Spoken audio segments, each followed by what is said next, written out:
The Dow Jones has gained 26,000% since 1925. Sounds like the greatest investment in history, right? But what if I told you, when you price the Dow in gold, it has only doubled. That's it. 100 years, 132%, less than 1% a year. Here's the idea. Forget dollars. Dollars lose value every single year. Instead, let's price everything. Stocks, oil, silver, platinum, and gold. How many ounces of gold does it take to buy 1 unit of each asset? This strips away all the inflation noise and shows you what actually gained real value and what didn't. I crunched 100 years of daily data, over 175,000 data points.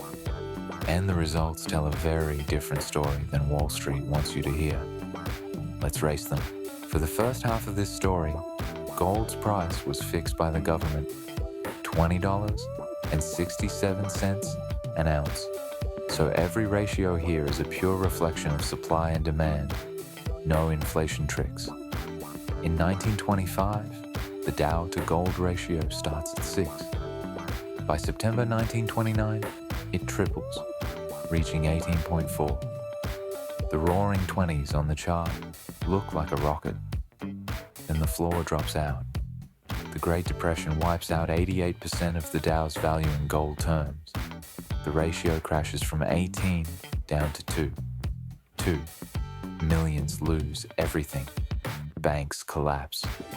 The lowest point for stocks relative to gold until the 1980s. In 1934, Roosevelt does something radical. He devalues the dollar against gold. Overnight, gold jumps from $20.67 to $35 an ounce. The Dow to gold ratio settles at about 3. Then comes World War II. Markets freeze. The ratio hovers around 3 for years. But in 1944, 44 nations gather at Bretton Woods and create a new global financial system. Every major currency is pegged to the dollar, and the dollar is pegged to gold. The war ends, and America doesn't slow down. Factories that built tanks now build cars. Europe and Japan are rebuilding from rubble. Stocks take off. The Dow recovers from 3 back to 4, then 10, then 20. New players enter the race. The Nikkei joins in 1949. Starting so small, it's barely a pixel on the chart. Remember that tiny line. It's going to matter. Copper enters in 1948, invisible next to the Dow. The DAX arrives in 1959, riding West Germany's economic miracle. Oil and platinum only appear in 1968, and platinum starts above gold, the only asset to ever do that. By the mid-60s, the Dow is pushing past 26 times gold. But behind the scenes, America is printing money to fund Vietnam and the Great Society. Other countries notice. France starts demanding gold for its dollars. The cracks are forming. On August 15th, 1971, Nixon goes on television and severs the dollar from gold. The gold standard is dead. Gold is free, and it explodes. From $35 to over $800 in less than a decade. Watch the race now. Every single line, every asset plummets. The Dow to gold ratio goes from 20 down to 1. Everything else drops over 90%. Platinum, which started the race above gold, falls below it for the first time ever. Even the mighty DAX loses 91% of its gold value. And then comes January 22nd, 1980. The single most dramatic day in 100 years of data. On that day, 1 ounce of gold could buy the entire Dow Jones industrial average. 1 to 1. Every asset ratio bottomed out. Simultaneously, gold crushed everything at once. Then the pendulum swings the other way, hard. Volcker hikes interest rates to 20%. Inflation dies, stocks take off, and gold just sits there, dead money, for 20 years. The Dow to gold ratio explodes from 1 to 45. It's the greatest stock bull run in history. The DAX goes from 0.3 to 27. That's an 87-fold increase.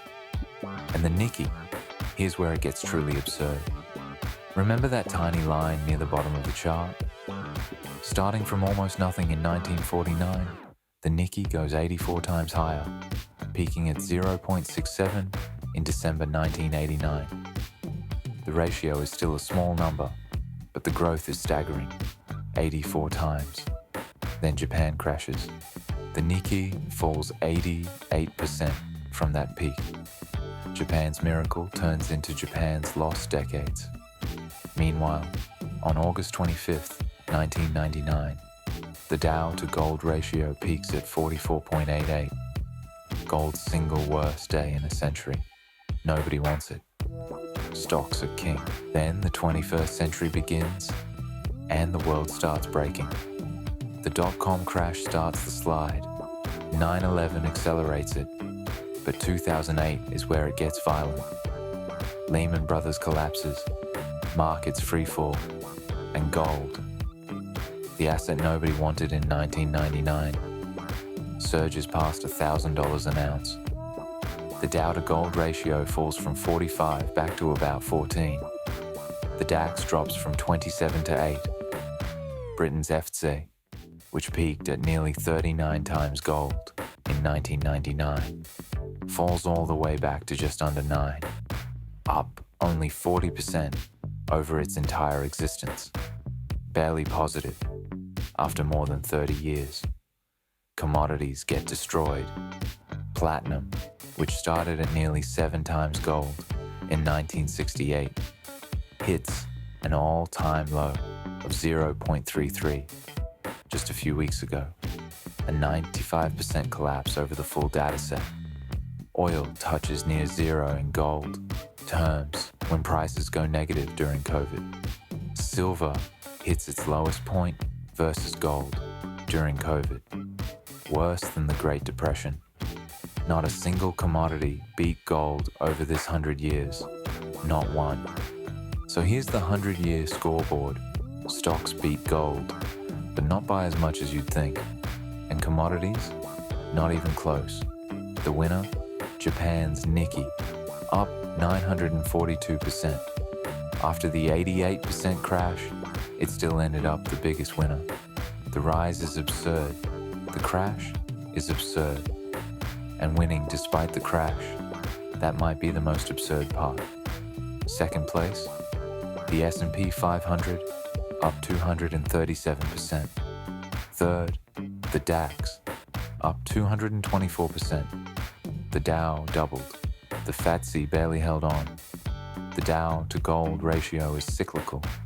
It swings between 1 and 45. Right now, we're at 14. Where it goes next? History says both directions are possible. Nominal returns are an illusion. When you measure the world in gold, the picture looks very different. If you want more stories told through data, subscribe. The numbers always have something to say.